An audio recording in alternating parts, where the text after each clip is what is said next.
ऐका ना, तुम्हाला पण झणझणीत चिकन खायचं आहे ते पण 5 मिनिटात, तर मग घ्या ना रेसिपी. चला तर मी आता कुकर घेतलेला आहे. कुकर छान तपला की आपल्याला अर्धी वाटी तेल घालायचे आहे. तेजपत्ता, अद्रक, लसूण कुटलेलाच घालून घ्यायचा आहे आणि व्यवस्थित मिक्स करून घ्यायचं आहे. कट केलेले 2 कांदे घालायचे आणि व्यवस्थित कांदे पण गोल्डन कलर छान असे तेलात होऊ द्यायचे. त्याच्यामध्ये टमाटरची प्युरी टाकायची, हळद टाकायची, लाल तिखट टाकायचं आहे. मग व्यवस्थित मिक्स करून घ्यायचं आहे. या पद्धतीनं धनिया पावडर टाकायची, गरम मसाला टाकायचा आहे.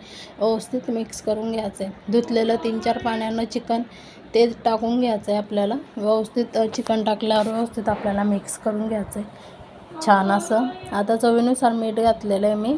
व्यवस्थित मिक्स करायचं आहे. मीठ घातल्यावर 1 ग्लास पाणी घातलेलं आहे. तुम्हाला जसं पातळ पाहिजे तसं तुम्ही पाणी घालू शकता. मी 1च ग्लास घातलेलं आहे. छान असं 3-4 शिट्ट्या करून घ्यायच्या आहे.